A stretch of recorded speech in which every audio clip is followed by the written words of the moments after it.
Yaz aylarında küçə və parklarda qarşımıza çıxan bu bitkinin 25 xəstəliyi sağaltdığını bilirdinizmi? Əsrlərdir xalq təbabətində istifadə olunan zəncirotu bitkisinin bugün faydaları haqqında danışacağam. Onun istifadə qaydası və müalicə üsulları haqqında videomuzda ətraflı məlumat alacaqsınız. Diqqətiniz məndə olsun. Dəyərli izləyicilərimiz, videolarımızın davamını görmək istəyirsinizsə, elə indi aşağıda yerləşən şərh bölümünə davam sözünü yazın. Bu bizə motivasiya verəcək.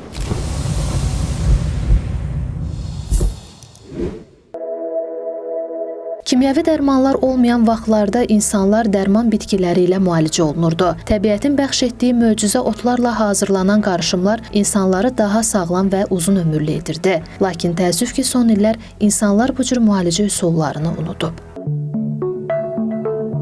Misal üçün, leykoz termini eşidəndə dərhal ağlımıza kimyəvi terapiya, bahalı dərmanlar və çoxlu pul tələb eləyən həkimlər gəlir. Amma gözümüzü açıb ətrafa diqqətlə baxsaq, həyətyanı ərazilərdə və bağlarda qarşımıza çıxan adi bir otla biz bu xəstəliyi müalicə edə bilərik. Zəncirotu. Bu bitkinin yarpağı, kökləri və çiçəkləri leykozla mübarizədə möcüzə yaradır. Zəncirotu kökləri üzərində aparılan tədqiqat zamanı onun leykozun 3 növünü məhv etdiyi aşkar olunub. Deməli, bu bitki 48 saat ərzində xəstə hüceyrələrin 95%-ni məhv eləyir. Bəli, düz eşitdiniz, tam 95%-ni. Windsor Xərçəng Araşdırmaları qrupunun əməkdaşı onkoloq Karolina Ham leykemiyadan əziyyət çəkən və kimyəvi terapiya prosedurunun müsbət nəticə vermədiyi yaşlı bir pasiyenti ilə bağlı təcrübəni bölüşüb. Yaşlı xəstəyə zəncirotu köklərinin çayını içməyi başlamağı tövsiyə edib. Bir müddətdən sonra onu müayinə edən həkim nəticədən dəhşətə gəlib. Onun ümumi vəziyyəti yaxşılaşmağa doğru getməyə başlayıb. Deməli, bu çay xərçəng hüceyrələrinə nüfuz edərək onları 48 saat ərzində yox etməyə qadirdir. O, eyni zamanda yeni sağlam hüceyrələrin yaranmasını da stimullaşdırır. Bir çox tədqiqatların nəticələri təsdiq eləyir ki, zəncirotu melanoma, prostat vəzi və xərçəngin bütün növlərini öldürməyə qadirdir.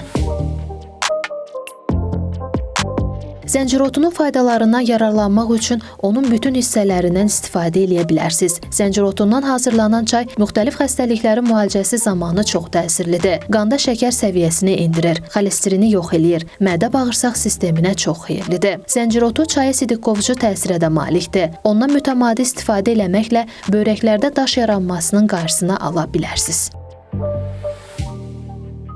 Hazırda Fransada və İtaliyada zəncirotu sənaye bitkisi kimi yetişdirilir. Biz isə küçədə yeriyərkən belə ona rast gəlmək mümkündür. İlıq və yağışlı yerlərdə daha çox məhsuldar olan zəncirotu günəşi çox sevir. İndi də gəlin sizə bu möcüzəvi bitkidən hazırlanan çayı təqdim edeyim. Bizə lazımdır 5 ədəd zəncirotu bitkisinin çiçəyi. Bu çiçəkləri stəkana qoyub üzərinə qaynanmış su əlavə eləyin. Üzərinə qapaq örtüb 20 dəqiqə dəmdə qoyun. Budur, qarışım hazırdır. Gündə 2 dəfə yeməkdən əvvəl içmək məsləhət görülür. Proseduru 2-3 həftə hər gün etmək olar. Zəncirotu çayını müntəzəm şəkildə qəbul etsəniz, arıqlamağa kömək eləyir, qəbizliyi yox eləyir, həzmi nizama salır, orqanizmdə detoks effekti yaradır. Zəncirotunun kökü ürək xəstəlikləri, diabet, xolesterol kimi sağlamlığa mənfi təsir eləyən amilləri aradan qaldırır, orqanizmi dəstəkləyir. Zəncirotu xərçəngli hüceyrələrə təsir göstərir, xərçəngin daha geniş əraziyə yayılmasına mane olur. Elmi araşdırmalar da bunu sübut eləyir. Zəncirotu çiçəyi dəriyə qulluq vasitələrində də qarşımıza çıxır. Bəzi dəri xəstəliklərinin müalicəsində istifadə edilir. Öd kisəsi daşının əridilməsində təbii üsullardan biri də 3 ay boyunca zəncirotu çayı içməkdir. Zəncirotunda zəngin vitaminlər, dəmir və zülallar var. Vitaminlər eritrositlərin formalaşması üçün zəruridir. Dəmir isə hemoqlobinin vacib hissəsidir. Odur ki, zəncirotu qan azlığından əziyyət çəkən xəstələrin vəziyyətini yaxşılaşdırır.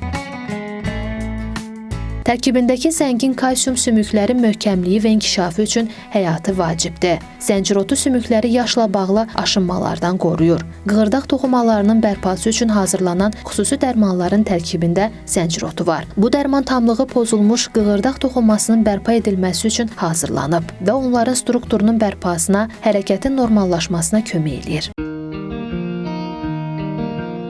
Zəncirotu sidik yolları infeksiyalarının və selikli qişanın pozuntularının qarşısını alır. Daxili orqanlarda kistaların meydana gəlməsini və börək problemlərinin yaranmasını önləyir. Zəncirotunun tərkibindəki çox sayda vitaminlər qaraciyərimizdə təmizləyir, onun düzgün işləməsini təmin eləyir. Uzun illər boyu zəncirotundan orqanizmin yenilənməsi üçün istifadə edilib. Zəncirotu iştahı tənzimləyir, həzmi yaxşılaşdırır, bağırsaqlardakı yaxşı bakteriyaları balanslaşdırır. Tərkibindəki C vitamini iltihabı azaldır, mineralların udulmasına kömək eləyir və xəstəliklərin inkişafına mane olur. Zəncirotu südü dəri xəstəliklərində, göbələk və mikrob infeksiyalarının təmizlənməsində əvəzsizdir. Ekzema, qaşınma və digər dəri xəstəliklərinin öhdəsindən yaxşı gəlir. Həkimlər Antarktikadan başqa dünyanın hər yerində bitən bu bitkinin xəstəliklərlə effektiv mübarizəsi qarşısında ənənəvi tibbin aciz olduğunu bildirir və hər kəsin ondan istifadəsini tövsiyə edirlər.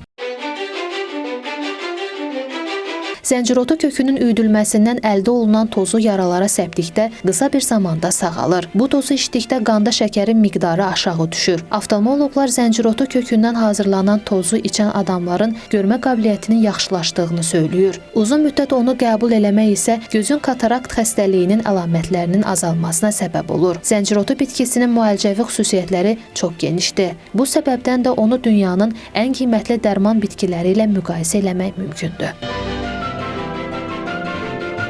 Yuxusuzluqdan əziyyət çəkənlər də zəncirotu çayı dəmləsələr yaxşı olar. Bu çay sayəsində yuxuları dərin və keyfiyyətli olacaq. Qan dövranını sürətləndirən çay bağırsaqlardakı parazitləri orqanizmdən atacaq. Həzm sisteminə müsbət təsir göstərəcək. Arıqlamaq istəyənlər isə zəncirotu çayından mədəd uma bilərlər. Bəzi xalqların mətbəx ənənəsində zəncirotu yarpaqları salatlara qatılır. Çiçəklərindən isə mürəbbə və kompot hazırlanır. Zəncirotundan mütəmadi olaraq istifadə eləmək yavaş-yavaş orqanizmi təmizləyir, insanı arıqladır. Sarılıq və hepatit xəstəliklərinin simptomlarını azaltmaq qabiliyyətinə malik zəncirotu çayı dəfələrlə elmi araşdırmaların obyekti olub. Qaraciyər və böyrək kimi vacib daxili orqanların sağlamlığını qoruyur, daha yaxşı işləməsinə kömək eləyir. Depressiya zamanı isə insanın eynini açır və əhvalını yaxşılaşdırır. Bəs bu bitkini kimlər istifadə eləyə bilməz? Zəncirotu bəzən allergik reaksiyalara səbəb olur. Xüsusilə zəncirotuna və digər çiçəkli bitkilərə qarşı allergiyası olanlarda qaşınma, səpki və tənəffüs çətinliyi yarada bilər. Bəzi dərmanları qəbul edənlər zəncirotu çayından içə bilməzlər. Diuretik, yəni suyu bədəndən çıxaran dərmanlarla birlikdə qəbul edildikdə bədəndə kalium itkisi yarana bilər. Həmçinin zəncirotu qan şəkərini və qan təzyiqini azalda bilər. Bu səbəbdən diabet və hipertoniya dərmanları ilə birlikdə qəbul eləmək tövsiyə edilmir. Hamiləlik və südvermə dövrlərində isə zəncirotunun istifadəsi bəzi risklər daşıya bilər. Həkim məsləhəti olmadan qəbul eləməyin. Bütün hallarda çalışın ki, sağlam olasınız. Belə dəyərli izləyicilərimiz, bu günlük də bizdən bu qədər. Videolarımızın davamını görmək istəyirsinizsə, kanalımıza abunə olmağı və videolarımızı bəyənməyi unutmayın. Bizə həmçinin YouTube-dan, Facebook-dan, TikTok-dan və Instagram-dan da izləyə bilərsiniz. Bir bax yazıb axtarış verməyiniz kifayət edir. Növbəti videolarımızda görüşənədək. Hələlik.